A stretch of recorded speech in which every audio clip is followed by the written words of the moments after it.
On this episode of the Business Samurai podcast, I speak to Kyle Hedin. Kyle runs the very successful Floor Academy podcast, who focuses on helping and teaching flooring installers how to become true business owners, putting in solid business operational foundations, profit margins, and quite frankly, knowing their numbers. We discuss how Kyle went from reality TV producer to flooring installer to now business coach and running masterminds for other flooring install practitioners. So sit back and listen as I talk with Kyle about Floor Academy podcast here on the Business Samurai podcast.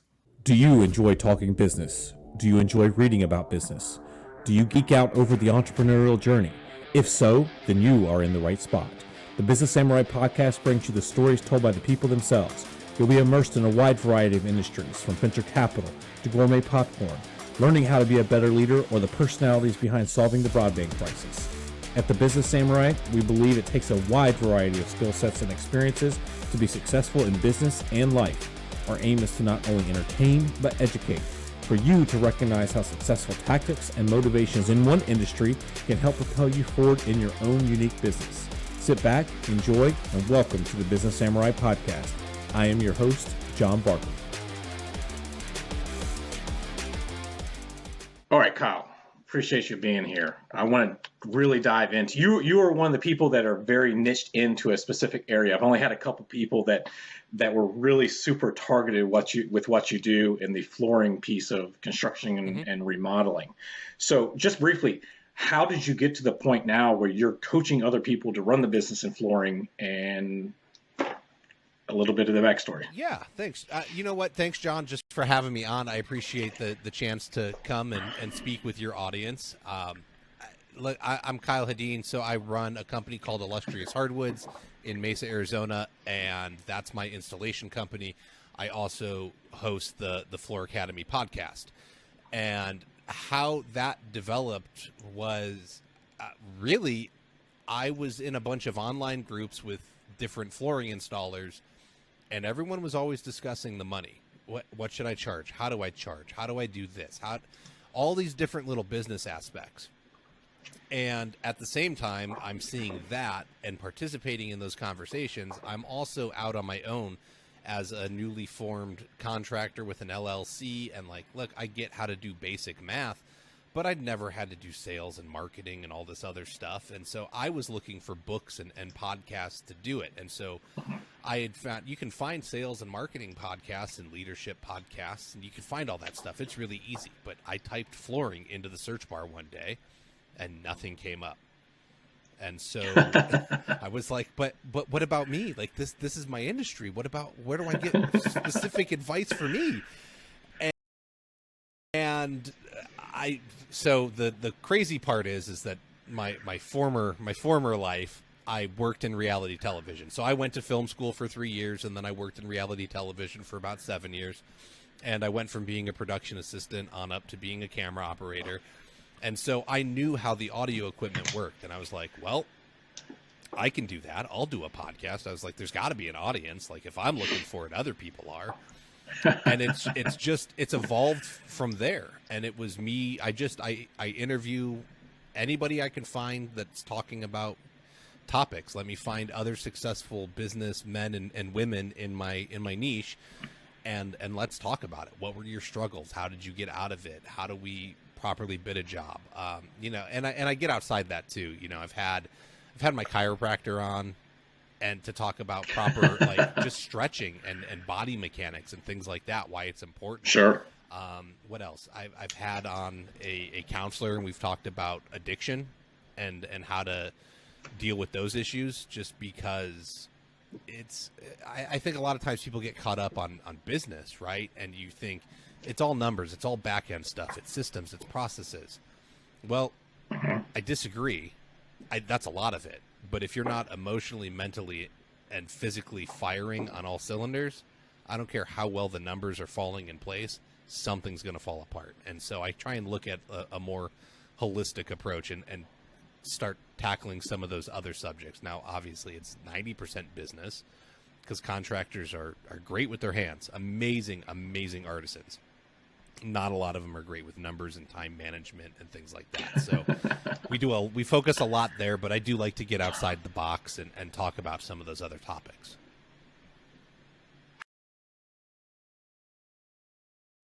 And it's funny because you actually, to me, have the number one rule they say of podcasting is, particularly when you're starting out, you find that super niche to get into, and then you grow and build from, from that's always, and when I was looking to start mine, that was one of those things. And you found one that was completely underserved, because even your Facebook group, you got almost 2,000 people just in your Facebook group right now, from what I saw anyway. Yeah, I think it's just so the growth and the people that you're attracting the right audience.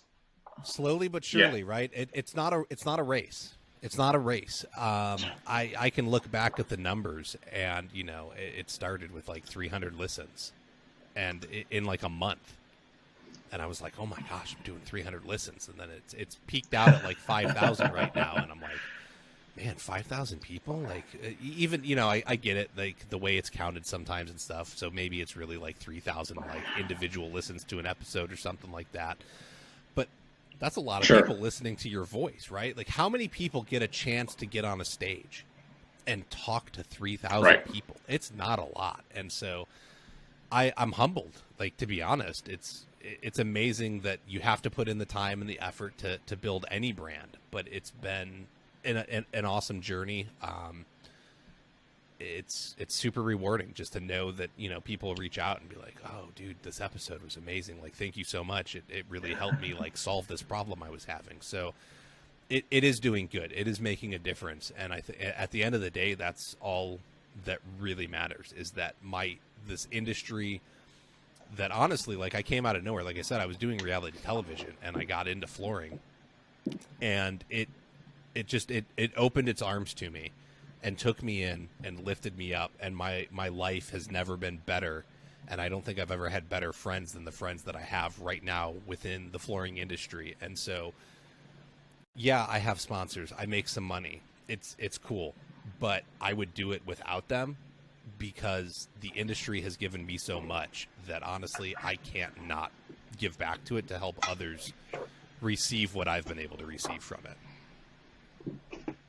That's awesome. And the other thing too, with building that audience that way, people are resonating with the message that you've got, and the people that you've brought in, as well as also your experience to kind of help them progress in their businesses. And that's a lot, I want to kind of dive into that a little bit, because I've got friends of mine that I won't sit there and go so niched in that they, they're just flooring, maybe they're just general contractors and things of that nature, but I'll try to keep it there.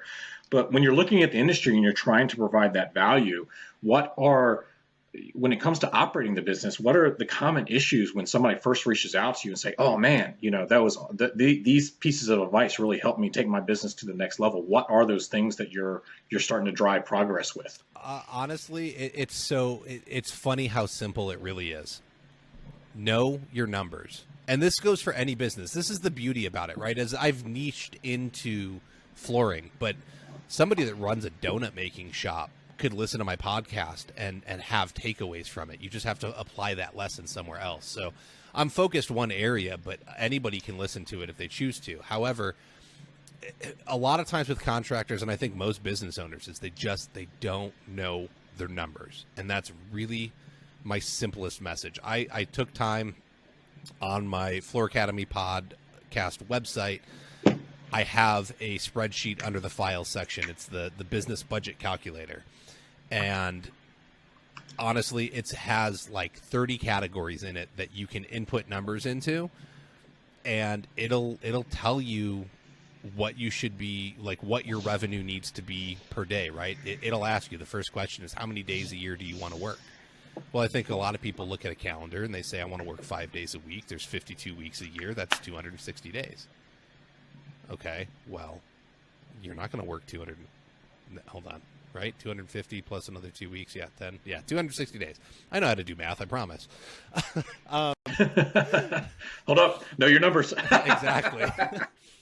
But you're not going to work 260 days a year. There's holidays. Right. There's going to be a scheduling issue. You're going to get sick. Your kid's going to have to get sick. Your kid's going to get sick and have to call in to school, and mom's going to have the inability to watch after them if you have that luxury, right? So like I based everything on, so the first thing it asks you is how many days a year do you want to work? I based it on 230. Okay, so 230 for me is you get every weekend off, you get the 11 federal holidays off, and then you get an additional 2 weeks off on top of that. So you get a 2-week vacation built in there. And then I may have, it's in the spreadsheet. It may be another 2 weeks on top of that, like just 2 weeks of like, you're not going to work, but I may be mistaken on there. But anyways, it asks you how many days you want to work. So then it starts working you through like, how much do you want to make a year? Okay, like what do you want your salary to be? What's realistic? Personally, I think for a flooring installer, like $100,000 a year is a realistic salary as an owner-operator.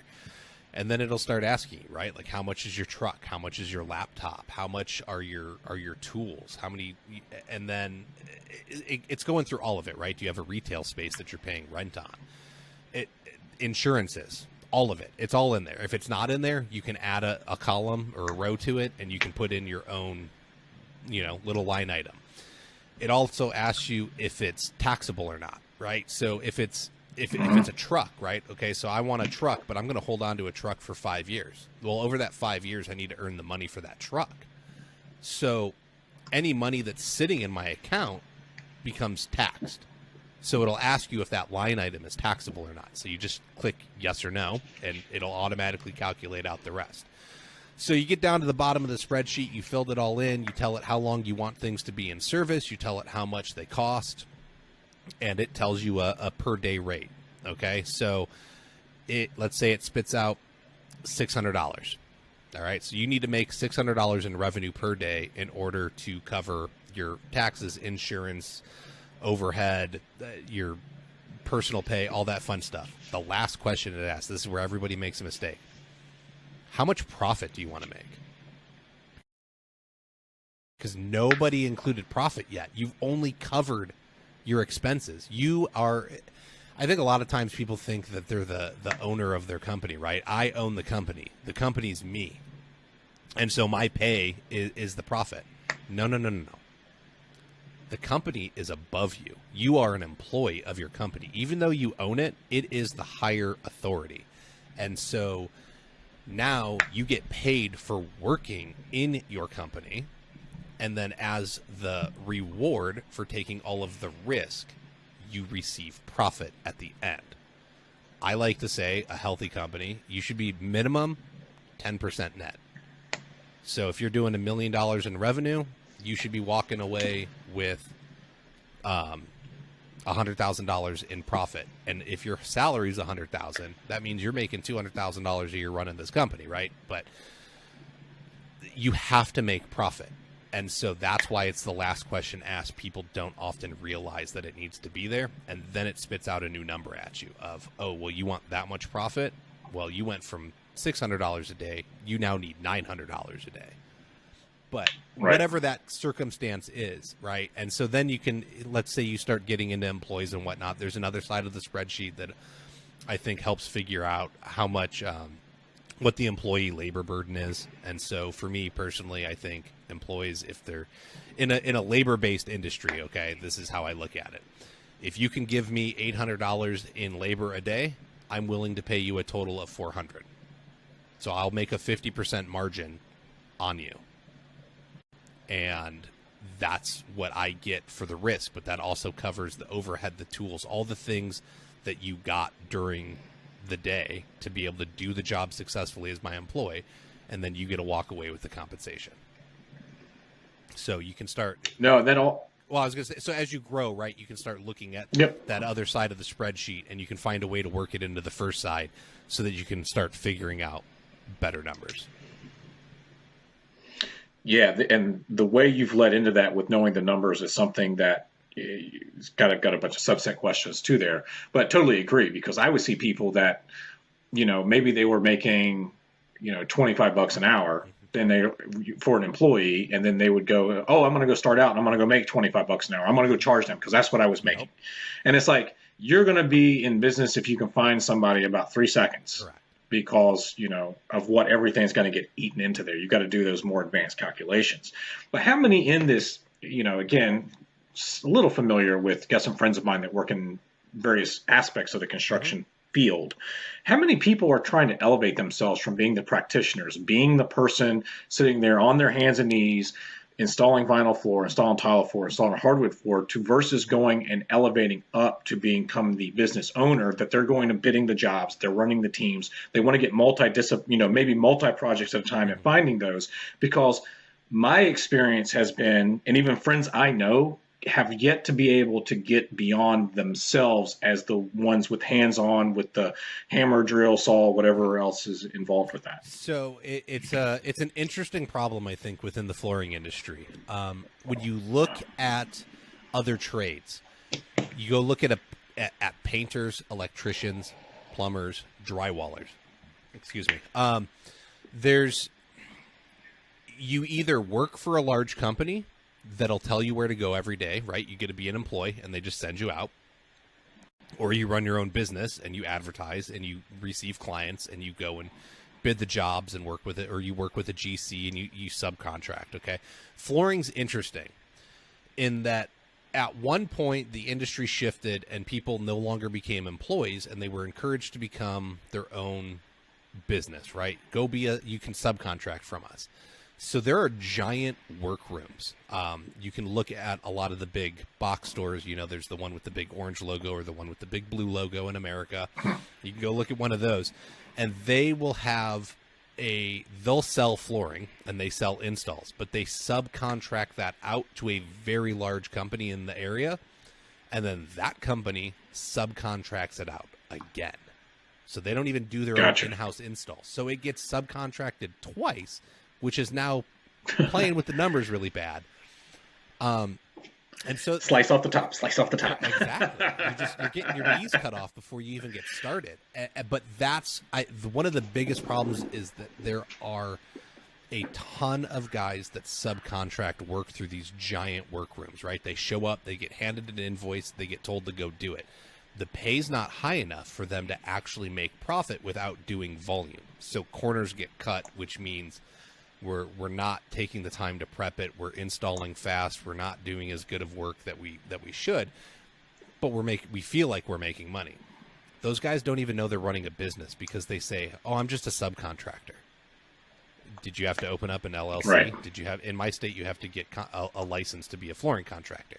So if you had to get licensed and you had to open up an LLC, you're a business and you need to run like one, which means you need to know your numbers. And so that's really what I'm dealing with, is I need to find the people that don't even know they're running a business and convince them, sadly, literally convince them that they are running a business, and they need to know what they have to make per day, and then they can go argue. There was a gentleman, we had a conversation after he saw my spreadsheet.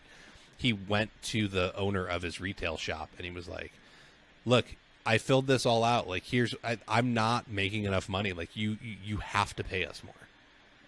And he had an actual business conversation with the owner of the retail shop, and he got everybody a raise on carpet installation prices. So that's awesome. It was because a lot of guys go in and they ask for more money, but they don't have a reason why they need it. He was able to go in and have a conversation of business owner to business owner with this gentleman and say, "Here's why I need more money. Look at the value I provide behind it. I don't get callbacks. My installations are successful. They're top notch. I use premium products to do them, but it's costing me X amount and you're only paying me X amount. I'm going broke working for you, but I really like being able to do that. Is there a way that there can be more meat on the bone for me?" Right. And it worked out. But usually I hear stories like, "Oh, I went and asked for another 5 cents a square yard, and they told me no." Well, okay, you asked for 5 cents. What do you bring to the table for 5 cents, right? Once again, you're running a business. You need to be able to have that conversation. And I'm just an installer. I'm just an installer. No, you're not, man. You're so much more. So and that ties into what I was thinking about next with this, because people I know that have done, they're going through a remodel, or they've got, like, maybe it's not even just a remodel because they don't like the look of it, but something's old, it's wore out, it's time to get something Hmm. new. The homeowners I know are just, it's just price shopping. They're going around for price shopping. How does somebody be successful and differentiate themselves to show that they're bring that to the end customer, whether that's, they're being the subcontractor, or to just, you're going straight to the homeowner because that's what you do, to differentiate yourself beyond just, the price, where people are just shopping price.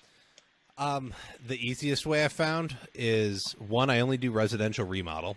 I don't do any commercial work. I have one GC I work with, but he generally does remodels. But for the most part, I go find all my own clients, and I advertise, and I get the phone calls. I weed through everybody. The best way I found to find people that don't want to shop by price, I'm one of the only guys in my area that I know that will charge a consultation fee. How many contractors have you ever heard of, John, that charge a consultation fee? I think more of them should. I, You want right? you want me to come build your strategy for you? That's not free. Well, correct. Look, my gas isn't free. My time isn't free. My knowledge isn't free. I had to work hard to get all of those things, right? I had to do a previous job to get the gas money. My time is the only thing, is the only commodity we actually have to sell. And my knowledge has come with years of experience and honestly, mistakes and failures and learning how to fix things. So, yeah, if I'm going to come out, I know my numbers well enough that I can ballpark people over the phone. So, I have 2,000 square feet. It's all carpet coming out. They can give me all these details, and I can start asking some questions. Well, you want to replace the baseboards, save the baseboards? What kind of flooring are you looking at? And I know my numbers well enough that once I kind of start putting that all together, I can give you a ballpark range. And so it's going to be like my luxury vinyl plank installs. They're with product included. You get a 450 to 550 product allowance. You're $11 to $17 a square foot all in. That includes brand new baseboards as well. Now, if it's all carpet coming out, you're closer to 11. If it's all tile coming out, you're closer to 17. Once I start getting that information, I can kind of slide around the numbers and I'll get you a ballpark, right? So they tell me 2,000 square feet. I know that they're half tile, half carpet. Okay, well, you're probably around 15. So I'll do the math, and 15 times 2,000 is 30 grand. I'll tell them, depending on product choices, you're probably somewhere between 28 and 32. If that sounds good, I'm happy to come out. We'll take a look at it. I charge a $100 consultation fee to come out, measure anything, get you the numbers, go over the project with you, get you from point A to point B. If you decide to go with me, the $100 gets applied towards your balance. If you don't, it just compensates me for my time to come out and go over the project with you. I've had a couple people balk at it. Most people are like, you know what? No, that makes sense. I'm happy to do it. And so for me, somebody willing to give me $100, and let alone they already know the price range, right? So if I'm way out of their price range, I just save myself a ton of time, because I get a ton of people that are like, well, you're Right. twice as much as everybody else. I know I am. I know. I know I'm twice as I'm much, good. and I'm good. Like, I'm sorry, I run a business to make money. Like, I didn't get in it to be a charity case. And so I've eliminated people, and then anyone willing to give me the $100 is probably my ideal client. They most likely have heard of me or followed me on my Facebook page for a while. They're now willing to give me a little bit of money. And the best part about it is, psychologically, if I can get you to give me a little bit of money, you are way more likely to give me a big amount of money. So it's the system is like twofold, but that's kind of like my tire kicker system of, are you really a good fit? I can give you a number over the phone. Does that sound good? Okay. Now, does this sound good? Like, this is the next step, right? It's going to cost you a little bit. And if they're into that, then I close more leads than anything once I go out and get that consultation fee. Like, that, somebody willing to give me that money has generally already decided to go with me. So it's worked out well. See, and that's a yeah, that's a principle that I've implemented for myself. It may not even be a fee, but just a form. Because, when you're talking about trying to go adjust somebody's business operations or you want to help improve them, are they really able to do the change? Do they want to do the change? Because if they're not really to invest into it a little bit, and we call it purposeful friction. So you've got a little bit of friction in the beginning because if they're willing to do that, they're serious. Correct. They're absolutely serious with either doing what you said. Maybe they don't go with you, like you said, but they are absolutely not just kicking tires around because maybe they'll do the project in a year from now. Correct. Or something like that. They're not going to waste your time now. Mm-hmm. So that's all that stuff out. It also lets you dictate the terms, which I think a lot of contractors, they start backing off. And if you're, confidence is huge in business. And so I don't need your job. I'm going to go in and I want your job. I'd like it, but I don't need it because I've been able to build a bank account that can support me, right? So I think being able to go in with confidence and not seem desperate and constantly have to okay, I can take that negotiation. I can take this one and I'll take $50 off here and $100 there. Like when you can go in and dictate terms and you tell the client, this is the way it's going to be. If you can't listen to me, because you brought me in as the expert, that's why you're hiring a contractor, folks. You're hiring an expert to handle the project for you. Let them do what they do best. If you're going to dictate, you're not my client, right? Oh, I saw that on this YouTube and you got to do it. No. I'm sorry. There's guys that'll let you do that. I'm not that guy. So that's another flag for me is my clients are calling me because they want a professional to come in and handle it. No questions asked. I'm going to tell them X, Y, and Z. This is the way it goes. And then I'm going to deliver on that. So that's another kind of red flag thing for me. With what you're doing and with the way that you've kind of got I'll call it your value ladder there. You've got maybe it's a quick thing over the phone. Hey, it's $100 for me to go check it out. Then they get to see if they even like you because you're going to be in their house or something like that. When you start getting the details of this, because let's say you go, hey, my services are premium, the others, I do all these other things. Do you have jobs that you're like, man, this is just too small. You've got minimum thresholds? Because that's something that I've told other friends. As you've built your business, you can't be the handyman, for instance, correct, and go around and do all these things versus giving up the opportunity cost on the stuff that's whizzing by that's bigger because you either like somebody or whatever. How do you set that minimum, that threshold? It all goes back to knowing your numbers, right?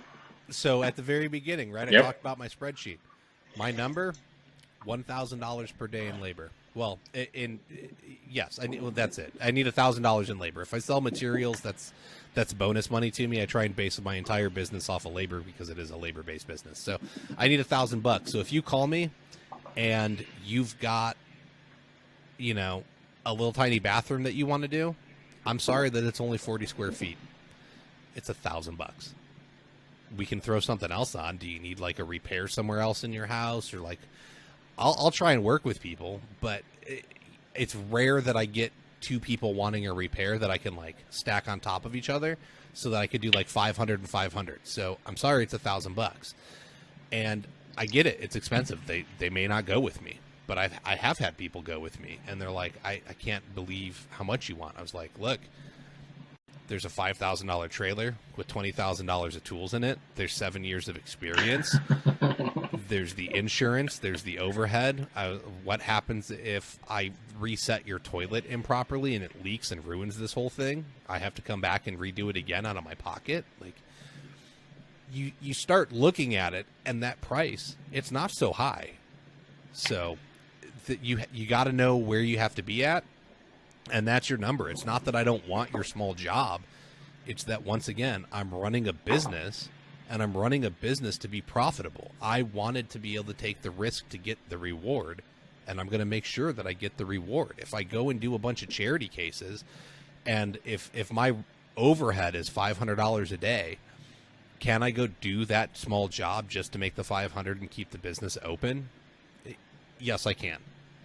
But then I'm giving away my gas and my time and all of that for free. And it just doesn't, long term, it doesn't add up. And I've always looked at it as, okay, I've lost $1,000 today because I didn't work. But what can I do from home to move my business forward and get a better return? Can I spend time on marketing, advertising, put something new on my website? Where can I, so that I can get a 10x return going forward? No, and that's absolutely, that all ties into that. Again, everything comes back to knowing your numbers, and so many people just don't, Yeah. as we've discussed. One of the things, how do you bake in or set? I think one of the things that comes into client expectations Hmm. and for success and failure is sometimes how do you mitigate something that you may have unknowns in the beginning? Let's say you're replacing the floor and you have no idea that there's been subfloor damage because there has been water and it's been rotting out. How do you set client expectations for that so if those things happen, it's Hmm. not just the world's coming to an end scenario? The so in Phoenix we are like all concrete slabs. Unless you have an upstairs, then that'll be a wood subfloor. Concrete Okay. slabs do not have to be poured to the same tolerances as flooring installers have to install on top of them. Like the flatness tolerances are way different. So essentially every Interesting. concrete subfloor that's out here, every concrete slab is like an ocean. There's humps and bumps and just all kinds of nastiness in it. But I can't see that, right? I go into your home, the builders put down Right. carpet, sheet goods, tile, whatever's down. I don't know what it looks like. So I'm going to come into your home. I'm going to look over your project, and I'm going to tell you, this is the number for everything. You know, this is your all-in price. I don't move furniture. I work by myself. So I tell them, this is your all-in number for everything minus moving the furniture and any unforeseen major prep work, right? If there's a crack in your slab and I have to grind it down, or there's a big valley and it needs some self-level in it, I was like, I can't bid it until I can see it. And I've seen, well, how much, Kyle? How much? Because that, we got to know. Well, I've seen everything from $0 in a bedroom that's 150 square feet to $30,000 in foundation repair because the slab was cracked like a tic-tac-toe board. And Wow. that was the foundation repair. I didn't even get to install that floor or to fixing it on the inside because we had to wait. Once they did the foundation repair, they had to wait a year to even get it addressed. So they said, Kyle, we need to return the flooring. And I was like, well, there's 30% restocking fee, right? We went through this whole thing. And they got some money back. They bought some carpet. They threw it down. I haven't heard from them since. I hope everything's worked out. But yeah, they had $30,000 in foundation repair. And I'm like, I'm sorry, but I can't. Like, I don't know until I know. Well, what's the average? Well, Right. once again, I don't know, because I can tell, like, if you're 2,000 square feet, can I do a quick calculation of maybe you need a 1/4 inch of self-leveling cement poured over your floor? Yeah, I can do that. You know, that's going to run you about 10 grand. But I can pull everything up, and now I tell you it's a 3/8 inch average, which adds another eighth, which adds another 5 grand. And I'm telling you it's 15, and you say, no, you told me 10. I said, no, I guesstimated 10, right? Like, the words you use and choose with people, like, you got to listen to your contractors really carefully, and some guys will dig themselves a hole. But I'm guesstimating, right? And so I try not to give hard numbers on that stuff until I can. But I warn people. I'm like, look, just because I'm telling you it's $20,000 to do it here, I would have at least another 5 in reserve, if not more. Like, this can quickly escalate out of control. The other part of it is I personally won't install if they don't want to do the prep work, because then it's not to the manufacturer standards. And running a business, I need to mitigate my risks. And so if I can't install it to the manufacturer standards, then I'm not going to install it, because I'm not going to buy you a floor in the future, let alone if it fails because that subfloor wasn't prepped correctly. Guess who gets to pay for the subfloor fixes in the future too? Me. So, no thank you. Right. So, and speaking of manufacturers, how much has the flooring industry been hit with the supply chain issues during all of COVID? It's something I've seen in other areas with other friends of mine, and I don't know if it's their lack of wanting to go find other supply vendors, because they're, I'm talking about, they're going, they're not going to the big box necessarily. They're going to the little small mom and pop, the hardware stores to special order this stuff, and it's like, I can't replace. I want to use Windows because I know this to be true.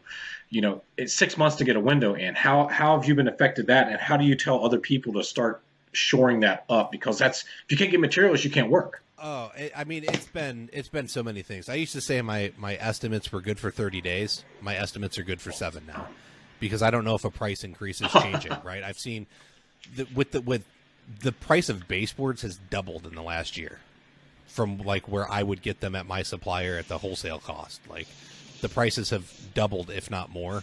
Flooring has gone up. It's gone down. It's gone back up. Most vendors have only put price increases in. I do have one, like I said, it's gone down, and I've had them like lower it, and then they raised it back, and then they lowered. Now they've lowered it again, so hopefully it stays there. It's been a lot of things. There was a container shortage, right? There just wasn't enough containers to go around. Yep. Then the containers were getting stuck on the ships for weeks on end, and so they would say like it's in the harbor. Well, great. When's it going to get? We don't know. We don't know when it's going to get unloaded. Okay, and then it gets unloaded. Well, now we've got a trucking issue, so can I even get it from... I'm in Arizona, and it would still, like, to get it from California to Arizona, once it's unloaded, it could still take another week. It should take a couple of days. And so it's been a nightmare. I went from telling people, like, the distributor said that it's going to, it's back-ordered, but we're going to get it August 10th. And then we should, they'll get it in California August 10th, so it should be here August 13th, so I can start your project. Let's say the 13th is a Wednesday, so 14, 15, 16. I'd be like, I can start you August 18th, right? And I would book them in to do August 18th, knowing that all these things were going to happen. I won't book a job until I know that, I won't put a date on my calendar to install your project anymore until all of the material is locally in Arizona, and I have received calls that I can go pick it up from all of my different distributors, because I'm not going to play the game of I have to call 10 people now. So have we been affected? Yes. Are there different suppliers? Yes. I know things have been shifted, but I have also had issues where the raw materials needed for these manufacturers to be able to make their self-level or their thin sets for tile, just different raw materials aren't even available. They can't get enough of them, and they've shifted how they make some of them, and then that's run into issues of like it's not performing the way that it was supposed to perform. And so now they're saying don't use this batch number, or people are just upset and they're not like, don't use this product anymore. The way they had to change it, it doesn't function the same. I know companies that, their company color's blue, and so their buckets were blue.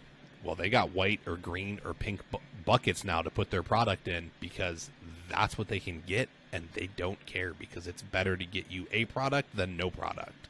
So it's been everything. It's supply shortages, it's raw material shortages, it's gone up, it's gone down, it's gone back, it's been fixed. I know a lot of people were buy American. Well, there's not a lot of American luxury vinyl plank makers and manufacturers. Honestly, like 98% of it comes from overseas probably. So that adds in a whole nother problem, right? What are the raw material issues over there? What are their shipping times looking like now? Like, once again, you got to get it made, you got to get it on the boat, you got to get it over here, you got to get it unloaded. Is it getting better? Yes. We're months and months and months removed from the worst of it at this point, but I got a buddy in Oregon that does high-end bathroom remodels, and then they also sell they'll add cabinets in there. Their cabinet maker's 6 months out on any new orders, and he was like, nope, we're dropping that line for now. We're not even going to sell it. We're not dealing with it. I can't tell somebody 6 months, so forget it. Like, we'll just stick with tile at this point, and then when times get better, we'll come back into it. So it's still out there. There's still issues, but it's getting better. And I'll be honest, like, I'm kind of excited that I see the economy slowing down a little bit. I don't think it's necessarily a bad thing, because less people will want to buy stuff. It went from, we literally shut everything down, these factories couldn't make anything, to everybody wants something. Everybody wanted something, right? We pumped so much money into the economy that there was overbuying. And maybe it's not overbuying. We were buying a lot of stuff. and we couldn't keep up with demand. Like we have to be able to like take that strain off of it to make up for the time that there wasn't the production going on. So it's not necessarily a bad thing. I'm gonna go on a tangent for that real quick, just because I found this funny and has nothing to do with flooring, but just that whole economic thing in general. You couldn't get anything. Everything was like you said. You remember the runs on certain, toilet paper. If you went to the grocery store, the things were out. Walmart and Target and all this stuff were placing massive orders, and of course, because they couldn't sell any of that stuff, their stocks were taking a hit, and now everything that they've been ordered has finally showed up, and it's like, no, you've got too much stuff now, and your stock price is going to take a hit because of that. And you see all the little discounted labels anytime I have found that to be hysterical for some reason, just that goes into there. But all right, let me pivot back. It was just my kind of side tangent. It's know your numbers, know what's going on, and no one's been through this before, right? This is kind of something new. Right. It's a lot different when businesses are me and you bartering in the same village to be able to like, hey man, you can make a house and I can cook some food. So like you build my house and I'll cook food for you for the next year. Like whatever that exchange is going to look like. It's a lot different when you start getting globally connected, and it's just a hot mess. So what's the fix? I don't know, but it's going to take time. We'll figure it out. It'll come around, but it's been an interesting ride. And for me, once again, it comes back to knowing your numbers. And like everyone's always, oh, it's so good right now. The construction's amazing. Like, and honestly, construction is booming. It's never been better. These guys have been on a ride since about 2012. It's been like a decade of it doesn't matter what you do, you can be successful in this industry. None of them are banking on what's the flip side. What do you do in a down economy? A lot of guys have started businesses and never been through it. And I they're running out and we're making more money than ever. We got a boat and an F-350 now, and I just bought a new house, and I got a bunch of land, and I got the new, Razor quad, off-road vehicle. Like I got all these toys. What'd you set aside, man? What'd you set aside? Right. How much debt are you carrying right now? Because at some point those bills come due, and it's not always going to be pretty. And I'm not trying to, I'm pessimistic by nature, and I hate going there. But honestly, you've got to keep some money. You got to keep something set aside. How many homeowners are just pulled out all the money, right? Yeah, it's a low interest rate. But if everything tanks, how much do you have tied up in this house now? What's it really worth? Right. And I don't know. I'm a cash is king, and I like to have some stuff set aside to keep me safe, and I like to keep the amount of debt really low. No, and that's I think it's a good thing to have, a good mindset to have, because you don't know when that's going to hit. You absolutely have no idea. Or something like in your industry, what happens if you suffer an injury? And I wanted to, and this pivoting back to kind of my last point, you're in an industry that takes that wear and tear. You talked about having the chiropractor on the podcast. So how important, because I know you run mastermind groups, how important is it to try to get some of these guys to, you're first seeing them become business owners, but to go, you got to stop at some point doing the day-to-day, because getting down on your hands and knees won't last forever, and you may still need to work if you don't set yourself up right. It can last forever. That's the thing, is if you actually do proper body movements and you take care of yourself, and these guys will go. But would you want to? Do I want? Yeah, I do. But a lot of them don't. Would you want to at 70? Look, if I was truly passionate about that side, I know guys that are like 70 and still doing it, and they kill it. I do too. They are so passionate about it. They just love it. They won't give it up ever. But a lot of guys and gals, it's the trap, right? I'm not charging enough, so I have to get this done fast. So they're putting in 10, 12, 14-hour days. Right. I try, unless it's an emergency or, that weird one-off thing came up and it's going to require me extra time. I'm in at 7, I'm out at 3. So you don't even get me 8 hours, you get me 7.5, because I'm eating lunch on site. So You get me 8 hours. I eat lunch in about 15 minutes. So it's really a break, not like an actual half-hour lunch. But like I'm going to be in 7 to 3, maybe 3:30, and you get a full 8 hours. But I try and keep reasonable hours. Like I don't want to kill myself. I don't want to put in 12-hour days every day, wearing my body down because you can't get it back. So let me look at the project and bid it right accordingly so I can. I think that's one message. The other one is, yeah, a lot of people are owner operators. If I broke my foot right now, I can't go install, and I don't have anyone on payroll currently as an employee that can go do it for me. I would be sunk, and I'm not making any income. Can I subcontract it out? Yes, I could probably find some people to subcontract it to.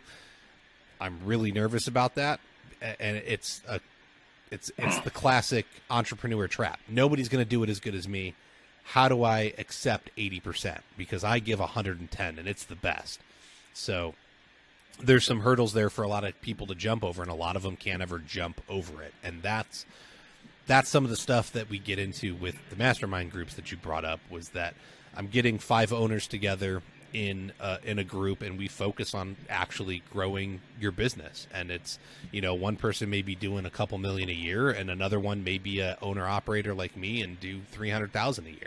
Well, I need the big guy's systems and processes and their experience, but the big guy has forgotten what it's like to be me. And you know what? If I wake up Tuesday morning and decide that I want to become a tile setter instead of a floating floor installer, well, I can pivot my business like that. I just got to go buy the tools. It's no big deal. And they used to be there. They were there 10 years ago when they were an owner operator, or it was, 2 brothers or something. But getting a company of 20 people to pivot on a dime, it's not going to happen. But being able to remember that scrappy mindset is really important. And so you start getting these conversations happening in these groups of, this is my goal, and this is what I'm working towards, and this is my struggle. And so, the guy that's been doing it 20 years, he's like, man, I've been there. Like, this is what it was like. And then somebody else comes along, and they're another $300,000 guy. They're like, you know what? I'm going through that same thing, and here's my struggle. And you start getting all these different ideas to help you kind of move forward and figure out what it is you really want. The biggest thing that it does, though, is it's an accountability group. And you are going to feel really, really foolish coming and telling myself and the 4 other business owners in the group, this is my goal, this is what I'm working towards. And then we start meeting every other week, and you come back 2 weeks later and you're like, I didn't do anything. I installed showers the whole time. Why are you here? And I've had to call people out. I'm like, why do you keep showing up, man? You're not doing what you're supposed to be doing. You said you wanted to work on your business, not just in it. That's what the group is for. It's to hold you accountable to actually work on your business instead of just in it. It's that's a Michael Gerber thing with E-Myth. Yeah. And so yep. It's the classic entrepreneur trap. Oh, I'm not making any money. I don't have time. I got to do this. I get it. So for a nominal fee, we're going to have this group that will help you move your business forward, and it's going to hold you accountable to do it. And honestly, the only things I've ever really accomplished in life is when there's a pain point. So it costs some money to be involved in it. And generally now, because there's a pain point and it's costing you something, you actually commit to it. Because free things, man, how many networking groups have you ever seen work where it's like, oh, we're going to go meet at Tuesday at Joe's. Okay, well, you met the first Tuesday, and then the next month there's half the amount of people, and the month after that there's 2 people, and the month after that it's gone. Doesn't work. But if everybody had to pay $50 a month to show up to Joe's and have coffee and network, and then at the end of the year that $50 went towards like a big party, or you started giving it away to charity, or somebody won half of it each month and the other half went to charity. I don't know, get creative, but like it's got to cost you something to show up and be a part of it. Yeah, there's got to be skin in the game. Yes. Absolutely, because that's where the results come in. Well, and again, that goes back to what we talked about in the beginning when you talked about charging for for you to go out and price a job and creating some friction there. The serious people that are truly having a pain point, having a problem they need to overcome, or wanting to be around other like-minded individuals, if it's enough of a problem and enough of a priority, they will put some skin in the game to be there and be a participant. 100%. I'm putting my time and expertise on the line. That's what I'm bringing to the table. You've got to put some money in it. Like, that's what I need from you to like enter this dance with me, right? That's what we're doing, is it's a sales dance. So yeah, that's exactly it. They got to put some skin in the game. I've already invested. Like, I already put all my skin in the game. I own a business. Like, there is no more skin for me to put in the game. I'm sorry. Like, I've said, I'll provide for myself. So yeah, I need my potential clients to put something in as well. And don't, like, this isn't a contractor thing. This isn't like, I see you could be an artist, and coming from like my reality television background, people want you to show up and, well, we'll give you copy and credit, right? So you get a copy of whatever you help produce and credit. Maybe they have a budget to feed you while you're there, but they want me to come and like help film it, but bring $10,000 in gear. Copy and credit and a Subway sandwich doesn't pay for $10,000 in camera gear. Got to give me something more. And so what is it? Well, that's not a good fit for me, right? And so don't shortchange yourself no matter what your industry is. I know designers that like spend hours drawing designs for free because they want to sell the project. But how many projects do they not get a year, and they're sitting there not a couple $100? Like, just get it, right? A cake designer, right? They want to, I need you to design me a cake. Well, you're going to draw something up, right? Or you're going to mock it up on the computer. Well, it's $25, right? You got to, that client's serious. Get some money from them. I think there's something in the beginning when you're starting to try to demonstrate your value, particularly if you're breaking in, where if you want to provide the value first, but that doesn't go on forever. Yeah. And I think too many people get stuck into the, maybe they don't. I'll tell you, I was horrible early on, and I'm finally breaking through that actually just recently, and getting testimonials, getting the referral thing. It was just like, hey, I did stuff, I never asked for it, and now trying to go back and get that from, even stuff years ago is almost an impossible task. But for somebody that's just starting out and they want to demonstrate that, hey, I know what I'm talking about, you've never heard of me before, let me go do something up front for somebody a couple times. You start getting a couple of those in there that say, hey, yeah, man, freaking Kyle is awesome at this, he gave me this. And then you go, yeah, I did that for free because I needed some stuff. I wanted to prove that I knew what I was doing. But for you, it's $200. Yes. I charge now. There's a lot of guys that a thing called scribing has been really big in the tile industry, right? And so like hexagon tiles have been big, and then there's the regular like 12-inch by 24-inch tiles. So they're just a straight edge.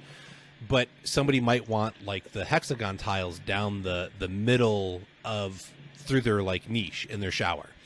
So they'll do what's called scribing, and they'll cut the 12 by 24s so that the hexagon tile fits into it, right? They won't cut the hexagon tile straight so you have two straights.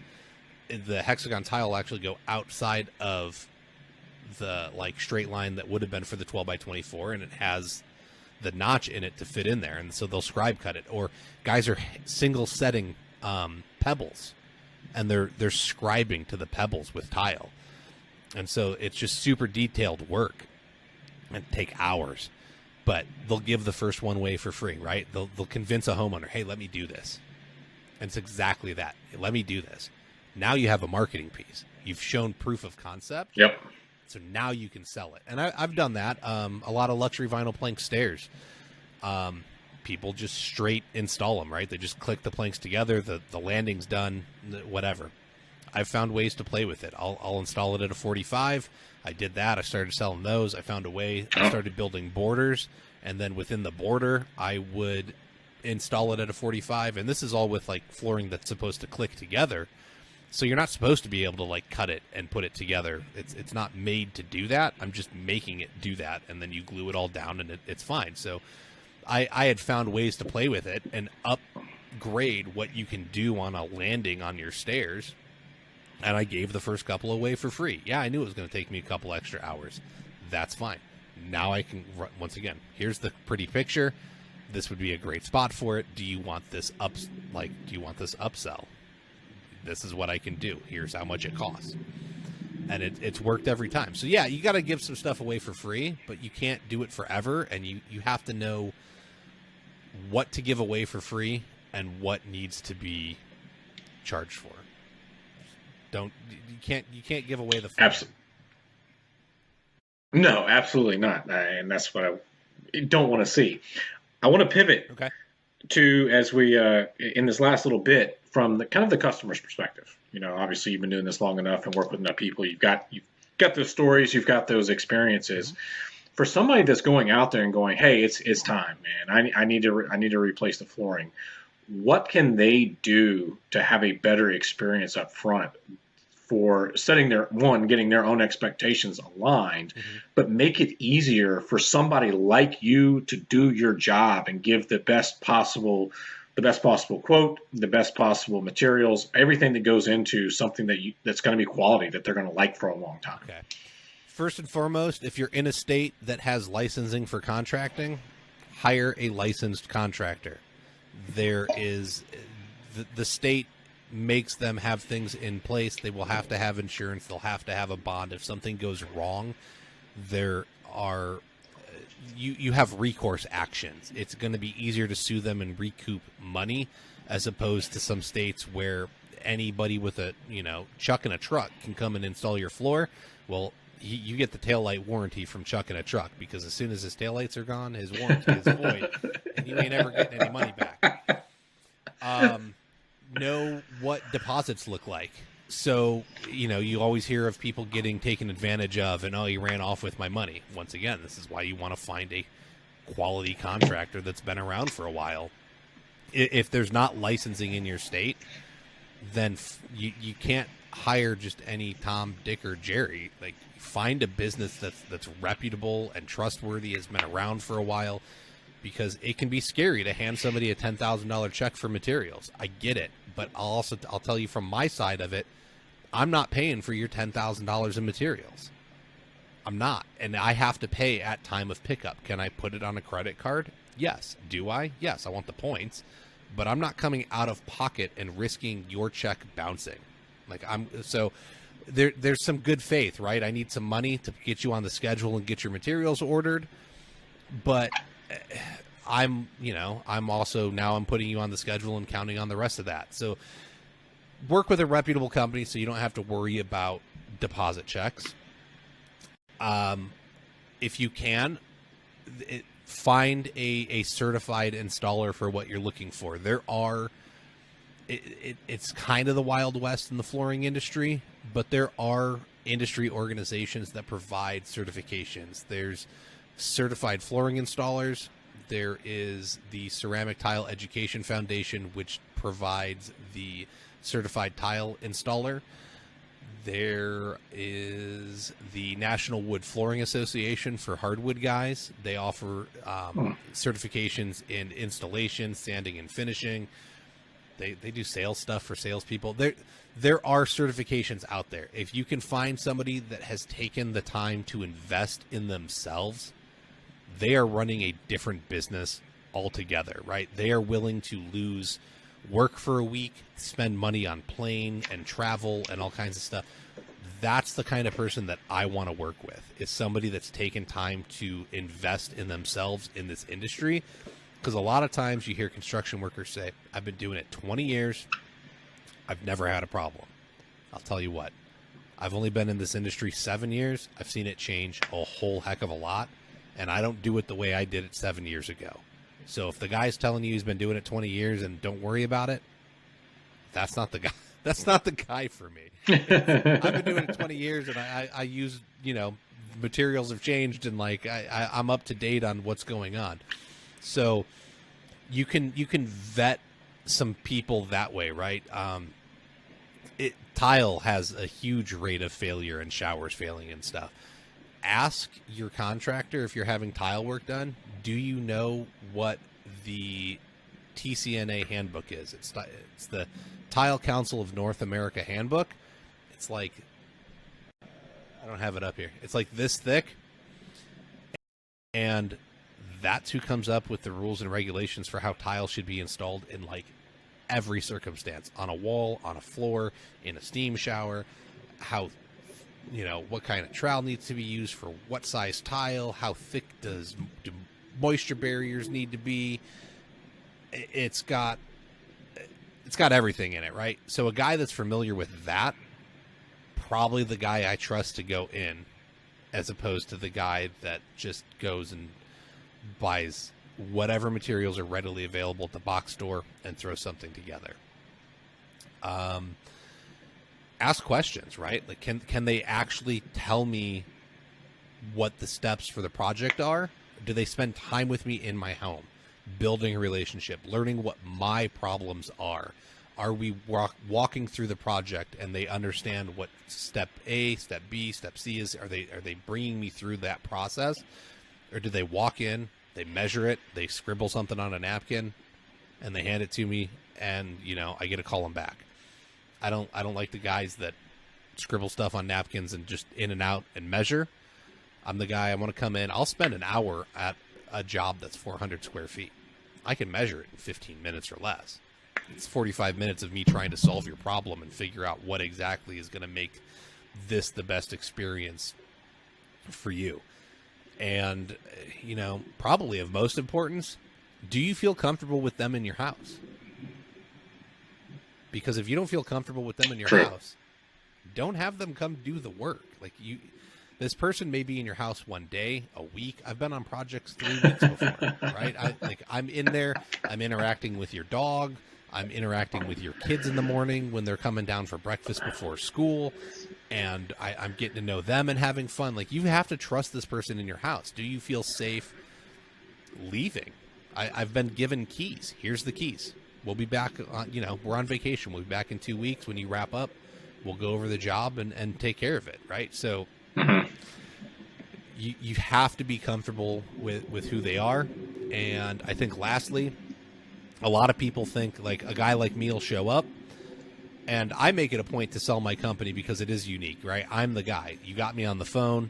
You got me to come out and do the bid. I'm going to be the guy that delivers materials, and I'm going to be the guy that comes and install it. So I'm the owner operator. Like, I'm going to do everything. But I would love to grow my business. And so ask them, are you going to come out, or are you going to be sending a crew? And be prepared, right? They may tell you they're going to send somebody. Well, now, do you subcontract your work, or are they your employees? Okay, so that might play a difference to you. I like in-house teams personally. Not all subcontractors are bad. Not all businesses that are run with subcontractors are bad, but maybe that makes you feel uncomfortable. Can you vet the subcontracting crew? Like, what's their standard? So those are some basic questions. From there, you can, really, what you need to feel comfortable. So they need to understand what it is that you want, and you need to understand what it is that they provide. When you get your estimates, they're not apples to apples. This is the last one. They're not apples to apples. They may both say that your shower, one may say your shower will cost $8,000, and the other one may say your shower will cost $15,000. But are they just prices? Or does one list out the materials that'll be used, how it's going to be installed, why it's going to be installed that way? Like, what? It's not just price. You have to know what kind of systems they're using and what kind of products and the amount of work that they're seeing ahead of time. Because a lot of times people come in, they'll give you a low bid, they get you into it, and they're like, oh, this was unforeseen, this was unforeseen, this was unforeseen. We need a change order. Right. We need a change order. We need a change order. That $7,000 shower now is costing you $20,000. The other guy told you it was going to be $15,000 up front, and he was going to do all the stuff that all those change orders covered. So make sure you're comparing apples and apples. And it's not always possible because they might use different products or systems, but you got to try and get it as close to apples and apples as possible. And and some companies will say, I don't break down my bids. Well, okay, I don't need to know the pricing per thing. What I need to know is what you're using and how you're doing it, because this one over here told me what products they're using and how they're doing it. And you don't have anything. So I don't know what do you include, what don't you include? No, and that is something that I've seen talking about more full remodels where some friends of mine were getting a basement done and they had a buddy of mine, excellent at this, definitely on the higher end scale, but if you paid him, you were hands off. Trust me, you didn't have to do anything. He's the only person I let touch my stuff. They went with the cheaper price. Not only did the project take about 6 times as long as what was initially told to them, the guy had to end up project managing his own thing. He had to go trace down vendors. He was never told he was going to have to chase down vendors. And not only that, they didn't even finish the entire job. He ended up having to paint it himself because they took so long. He got so fed up with them, and it ended up costing him way more time and way more money than if he went with the known party in that situation. Yeah. I get it. There's a budget for everything, right? I 100% understand, but at the end of the day, is the budget realistic? What's you saving for another 6 months look like, right? If it's going to save you a ton of headaches and problems down the road. I think a lot of times people try and do projects, they are in a budget, right? I got $1,000 to redo my bathroom.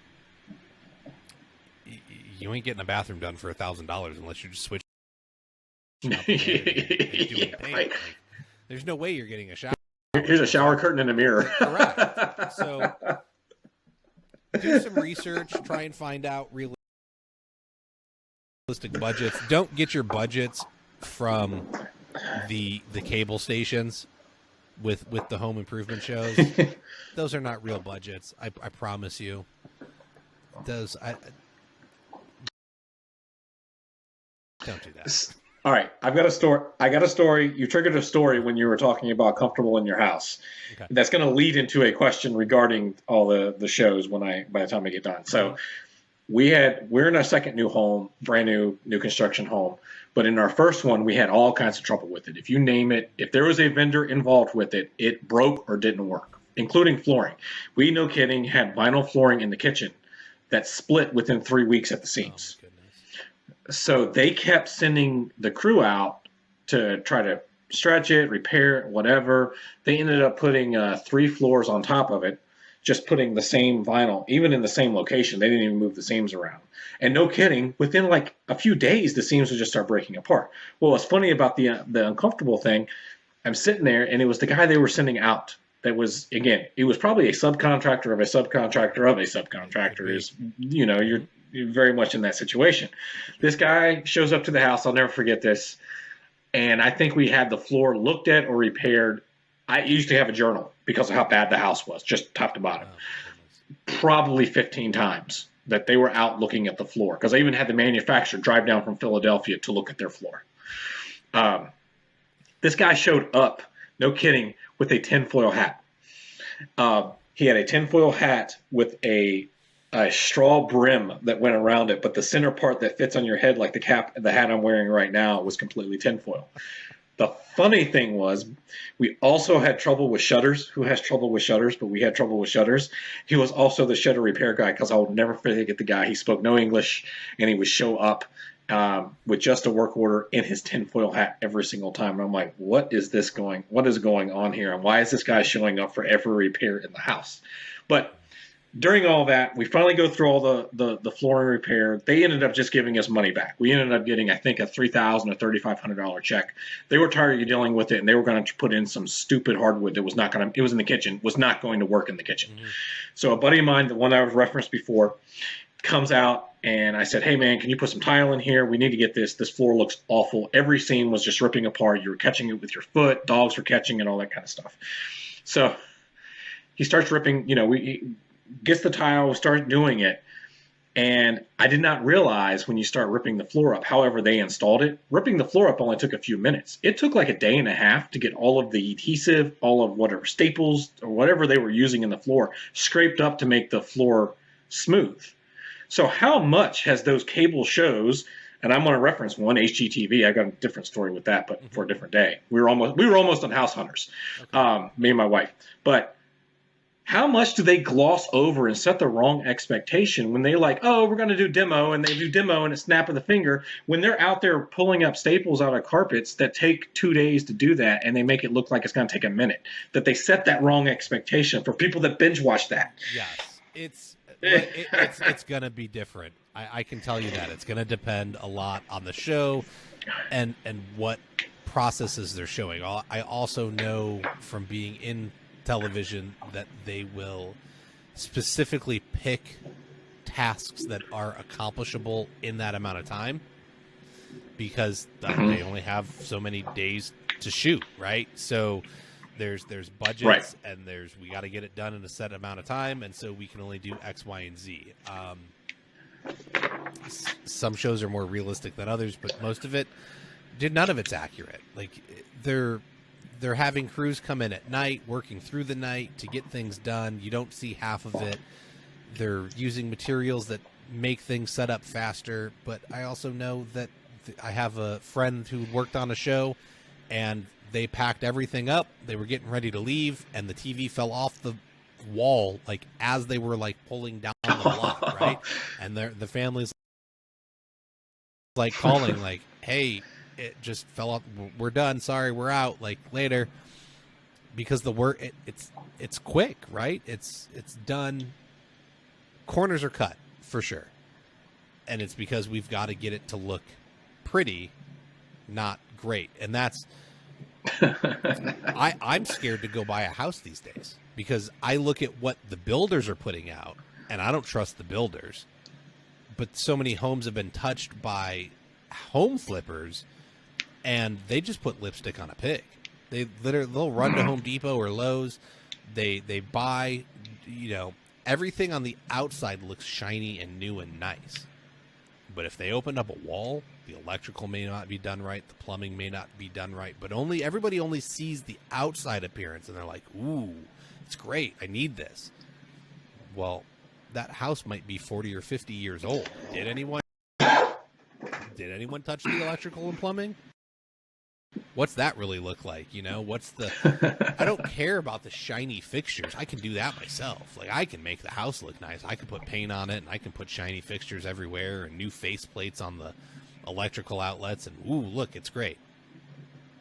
But what about the bones? Like, what happened there? And so be careful about what you're buying. Learn at least, like I mentioned way earlier, right? Like, I don't want the client to tell me how to do my project because they watched a YouTube video. But I'll tell you what, you need to go educate yourself this much.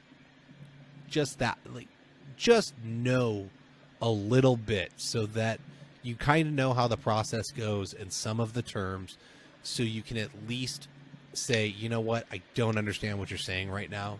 Can you explain it to me a little bit more? Can you break it down?" You've got to be able to get to the point where you can at least have a basic conversation. You don't have to be able to do the work, but be able to have a basic conversation with a contractor so that you understand what's going on. And I think that will help you get the end result. Don't tell them how to do their job. Don't tell them you saw a YouTube video and they used this product. Like, unless you realize that it's a completely wrong product. Like, mastic shouldn't be used to install showers. It's just not. Like, you got to use thin set. But if you've taught yourself enough to see that they're competent, then just let them do their job, right? But know enough to protect yourself so that you're not freaking out about it, because it is a lot of money. A lot of times it's thousands of dollars, and that's a lot riding, right? You're putting your trust in somebody else. I get it. But not all contractors are bad. They're not all scams. They're not all out to get $1 from you. They're not going to run off with your check. They're not cutting corners and out. Like, there's really good contractors out there. I know a lot of them, and I think somebody that's not willing to teach you how to do it is a concern. Maybe that's the best way to do it. If someone's not willing to tell you how to do it and explain the process, I feel they're hiding something. I have nothing to hide. I'll tell you exactly how to do it. I'll teach you how to do it. But you're most likely not going to want to do it on your own. That's why you called me up. Right. And if you Exactly. if you do want to do it, you're not my client. but I'll give you some advice along the way, because you probably have friends that want to hire me. But that's an abundant mind. That's that abundance mindset, and I don't. A lot of business owners have that like scarcity mindset, and they think that this deal is the last one they're ever going to get, and they're scared to like give it away. And so, maybe that's it. Just look for somebody that's willing to like educate you. Well, I think we've definitely set up that you are the expert in flooring for sure, and I definitely applaud the work that you're doing to try to get other business owners in the same industry, because these basic principles apply to everything. This is the reason why one of the reasons I started the Business Samurai podcast, because I have been in a bunch of different industries, but those patterns are still the same. The people, you can sit there and go, yeah, this company, they're at $10 million, but it doesn't mean they're necessarily really good operators. It depends on what they're doing. They're recreating the wheel every time. They don't have systems in place that they can recheck. They have churn. You don't see behind the scenes that there's churn with clients. That type of stuff, where the core fundamentals are absolutely there. And the principles that you've got on the website with your business budgeting, they work in everything. Correct. They absolutely function in everything to start getting you on a core model of going from what I said earlier. Oh, I made $25 an hour at my last job, so I'm going to charge $25 on my own. That's a quick ticket to being in the poorhouse. Correct. You got to be at least 30. At least 30. Yeah, right. Right. 2.5 times every That was day. sarcastic. Yeah. Anyway, That I don't was like sarcasm, folks. Yes, yeah. I was making sure that was very clear that was sarcasm, and that no, but no. So once again, what's the best place for people can reach out? Who can join the mastermind? Talk about your Facebook group so everybody knows where to go. Okay. No, I appreciate it. Thank you, John, for having me on. I love the conversation. And so where can you find me? Once again, my name is Kyle Hedin. You can find me at flooracademypod.com. That's the website for the podcast. If you listen to podcasts, which you probably do because you're listening here, any streaming service, right? Just type in Floor Academy. You're going to find us. Otherwise, there's links on the website. If you search Floor Academy on Facebook, that's where the group is. We're having business discussions in there constantly. If you're interested in a mastermind, you can reach out to me through Facebook or the Facebook group. Send me an email through the Floor Academy website. I'm happy to get you some information on that. It's I'm always looking to form new ones. Whether you're in flooring or not, I would like to expand outside of that. I think the individuals that are in it with flooring experience, I try and mix it up and get tile guys with wood guys, with carpet guys, with big retailers, and like I said, the little guy. But if somebody came along and they say that they run an IT business, great. What's your perspective? What's your struggles in business? Like, I think having that diversity is what makes the group function the best, because you get to see other points of view. It's not that same locked-in cycle. So happy to answer any questions about that. You can catch some stuff on Instagram here and there at Floor Academy. And I'm kind of everywhere. I'm not on TikTok, but that might be. Yeah, don't get on TikTok. And YouTube. All the stuff is available on YouTube. Look up Floor Academy over there. I would love to hit my 1,000 subscribers in 4,000 hours. So, go click subscribe on YouTube under Floor. Search for Floor Academy over there. Click subscribe. All the videos are out over there. I've got a video that actually details me going through that worksheet that we spoke of earlier. And, if you got a question about business, I'd be happy to answer it. If you got questions about flooring, I'm happy to answer it and get you pointed in the right direction so that, I can connect you with someone locally. I know guys across the entire country. I know some guys overseas too. So if you're listening from somewhere else, I'll try and hook you up. Awesome. You are everywhere. Don't do TikTok. That's a different discussion, but don't do TikTok. Kyle, I appreciate it. Yeah, no, thank you. My pleasure.